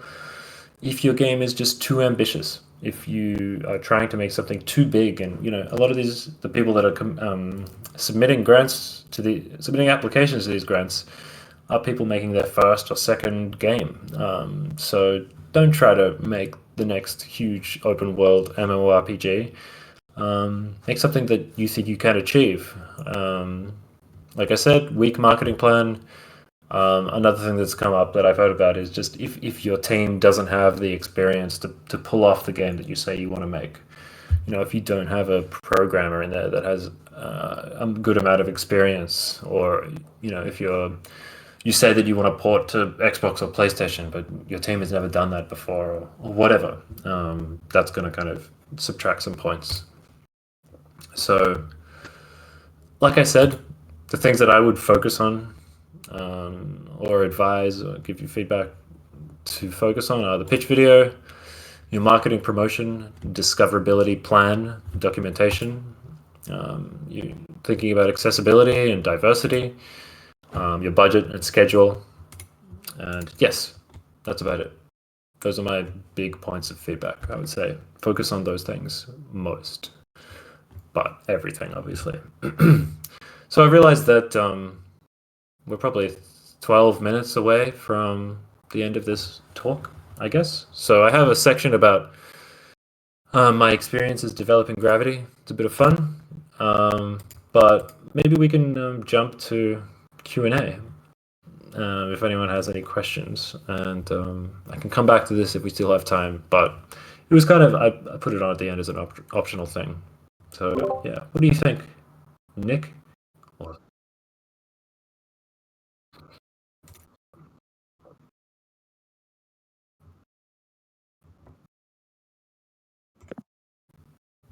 Sounds good. Okay.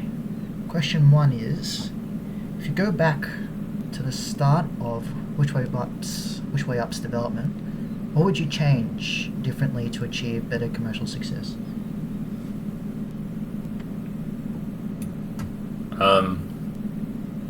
It's hard to say.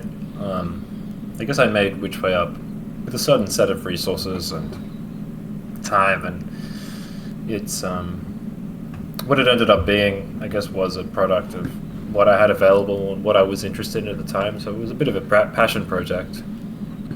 But yeah, with that being said, I mean, yeah, it's hard to say as well because I would also want more resources. Like, if your question is what would I change with the same resources, possibly I would not have made a single player experience and maybe I would have added bots instead or another mini game or something, or I'm not sure.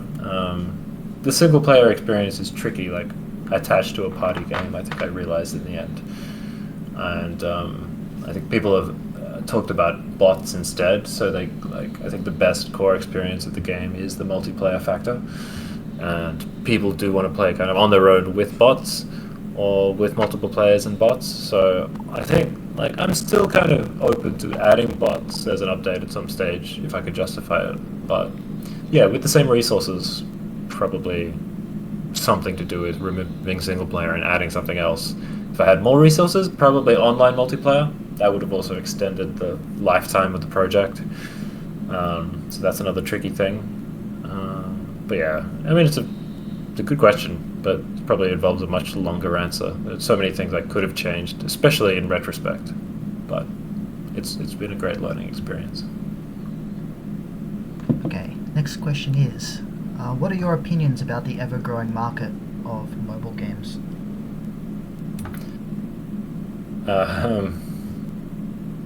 Yeah, good question. I don't know. It's a personal thing, I guess. For me, I don't really play as many mobile games as I used to when I was young, and I don't really love the landscape. And I guess obviously, I didn't really make Which Way Up with a strong focus on making a lot of money. Like if I was a person who kind of focused on making as much money as possible naturally, I will say that I'm trying, I guess, to think about that more through my learning experiences. But it wasn't something that came naturally to me at the beginning. I'm also just wanted to make fun things and things that I thought were cool to watch people play.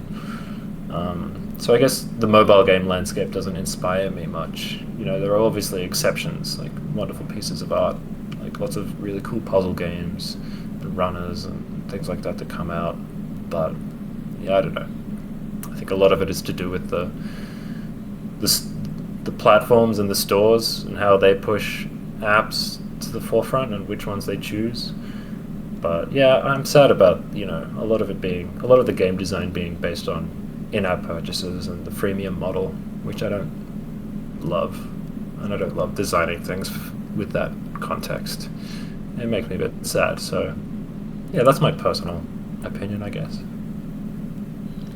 Okay, next question is, can you share with us the website where you gather the data? If you would just drop that somewhere.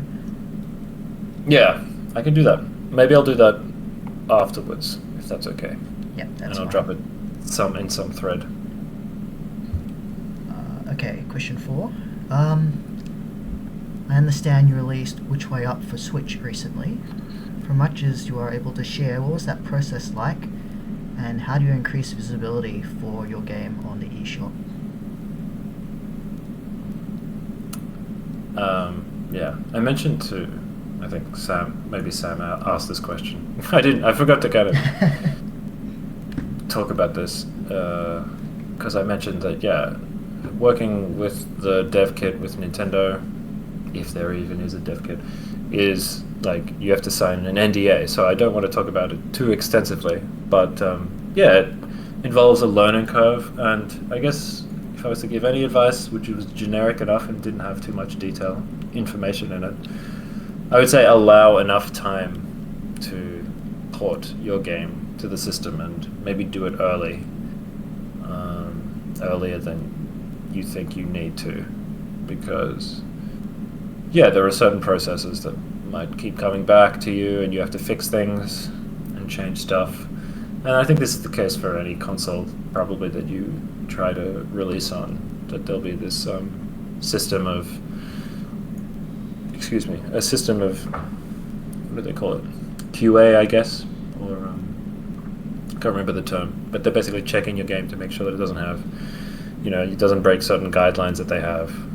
And those processes can take a while sometimes. So, especially if you're trying to release on multiple platforms, be wary of that. If you're going to do the porting all yourself to like 3 platforms, to PlayStation and Xbox and Switch, be aware that it can take a lot of time. So you might consider doing all of your platforms in parallel, so you like submit something and then wait. But there's also the overhead of all the tools and developing, and it takes quite a bit of time. Like, it took a good chunk of my time to port it to Switch, and I'm still making little updates and patches and stuff to it. And I'm trying to release a demo onto the Switch so that people can go onto the Switch, the store, and get the demo.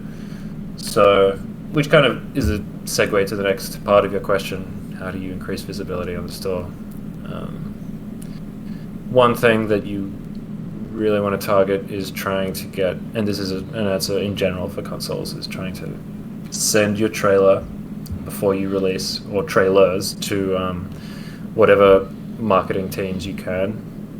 If you find out what they are, what their the system is, to contact them, send them to all the marketing teams in the various console that you're doing to see if they will support your trailer. Because ideally, the best case scenario is that they will, like, put it on their YouTube channel or put the trailer on their social media. You want them to support it, to be like advocating for you. And if you can convince them of that, then that's great.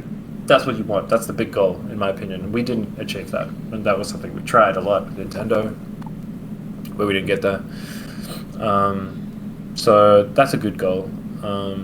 Otherwise, I don't think I know the answer to your question. That's something that I'll be experimenting with, to be honest. Things like sales, like discounts, and trying to, I guess, do bundles and things like that. But I also think that I heard that Nintendo recently changed the algorithm for how games will show up on the top games page. I think it used to be based on number of sales, but now I think they changed it to total revenue. Yeah, that's right. Yeah. That's a point of difference that will actually potentially affect smaller indie devs who have like smaller games with smaller price tags. So yeah, that's a bit of a sad thing, I guess, for indies, but maybe a good thing for the customer. Yeah. Okay. Next question. For competitive grant submissions, you mentioned many had other streams of income. So what necessarily are they looking for in that case? I guess. Yeah, I mentioned other publishers. Like, if you've already got a publisher deal, that's great to see. I guess if you've got a job, if any of like if you're contributing to the team, maybe that's something else. Maybe if you've got, I don't know, friends and family investors, like maybe if a family member is like investing in your game, or some other investor is, believes in your game. Just anything, like anything that can kind of like substitute the revenue. It's kind of like really what they're looking for is not proof, but evidence that you're going to release the game, that it's going to come out. And if the only funding that you're getting is from them, it's just like that doesn't necessarily make them confident that you're going to have the funds that you need, because that's not necessarily just you're not just going to make it with 100K that they give you. They want to know that you've thought about that and you're looking at that and you have some other support. So yeah, it can be any source, but it just needs to be show them like some confidence that comes from other sources. Okay, next question. Would you happen to have any tips for visual novels specifically? I guess the question, because visual novels tend to be, I don't want to say samey, but it's a very overloaded market with a lot of games that have a very similar gameplay. So how do you make yourself stand out in that case? Yeah, I don't think I can speak from personal experience. It's a very interesting problem. I agree that I have recognized that issue before. And it probably exists in a lot of genres. That one in particular is really tough. I think you probably, if you want to be like a more traditional visual novel style game, I would kind of lean into impactful decision making and make sure you do that well. Make sure you make the game like, because in my opinion, it's a medium, storytelling narrative that it could be static. And if you want to make a game out of it, make it interactive, and try to maybe do something unique with it, some unique visual, some unique art style. Hopefully that hasn't been seen before. I think something that comes to mind is that musical game that came out, which I don't remember the name of, recently, made in Melbourne, I think. And I don't know if it's just described as a visual novel game, but I think it's kind of similar. And yeah, there was the unique selling factor of that was that it was a musical like visual novel, I guess. Maybe you could describe it that way. And the uniqueness, the reason I think it was quite discoverable was that, yeah, it kind of combined two well-known things. So yeah, maybe that's something to think about. I'll ask the question in chat now. If there was a planning phase for the game, GDD, brainstorm, etc., how long did that take before actual development began?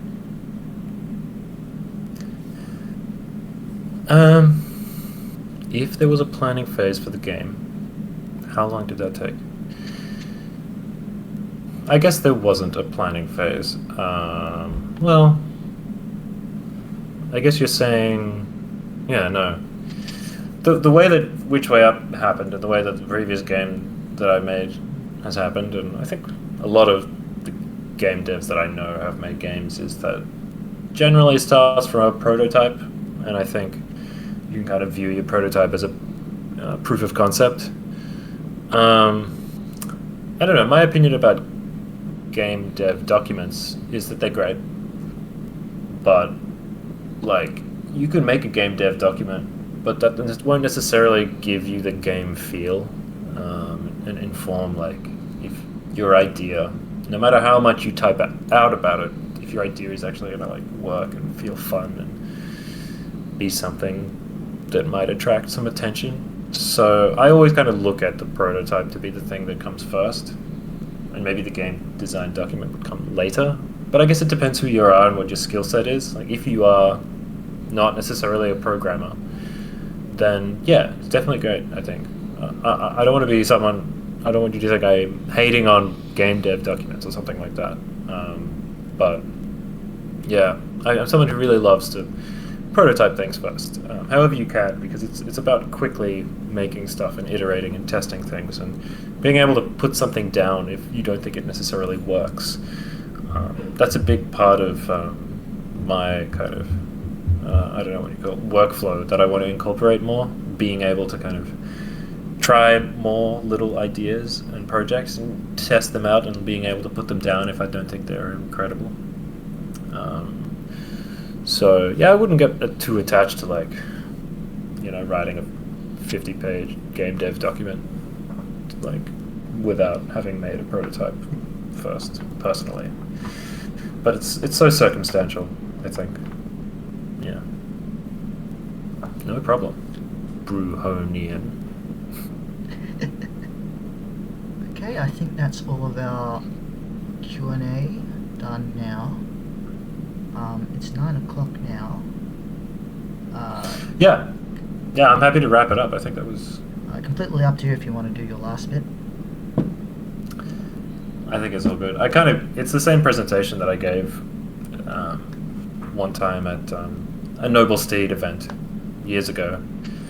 I don't know, 2 years ago maybe, when I was first prototyping the game. So I can flick through some slides. It basically shows a few little GIFs of a few little tools that I made for gravity, platforms and planets in space, and like what it used to look like while we were prototyping things. Here was one of the first levels we prototyped. Like, this is the minigame, what's it called? Constellation Catch. I first just made little potions that you needed to kind of turn into the color of your character, and then they had little timers on them, which they turned into star constellations. And yeah, then we just added more assets in after the prototypes happened. I think, yeah, this is another one, and this is much earlier, like just trying to get gravity working, because it was hard to get that feel right very early. I guess this talks to what I was saying about prototypes. Is like, I spent probably, I don't know, it wasn't full-time, maybe like 3-4 months just getting the core gameplay of gravity feeling good working, and that's all I focused on. And if I couldn't do that, I was probably just gonna put it down. But I got it to a place where it did feel, I think, good enough and fun enough, just inherently satisfying to just run around and jump in space on planets. And yeah, I think that's hopefully one of the big unique factors and draw cards. And yeah, like I said, it's inspired by Mario Galaxy, and they had already done that, but I think taking it to a 2D perspective was kind of like the uniqueness, I suppose, and hopefully added to a bit of an accessibility factor, because I think that Mario Galaxy is a little bit tricky to control sometimes, with the camera going all over the place. It can be a little bit nauseating for some people, so hopefully this is like much more approachable, accessible experience. Yeah, I whizzed through it, but there you go. That's essentially it. Awesome. Well, Cool. thank you once again, Nick, for joining us tonight and giving up your time very kindly. It's actually the longest industry talk we've had, so at least this year. So thank you very much for all of your insights. I did actually ask a couple of those questions myself. So Awesome. I appreciate it, the invitation, and I enjoyed putting the talk together. So thank you guys, and hopefully I'll see some of y'all again at another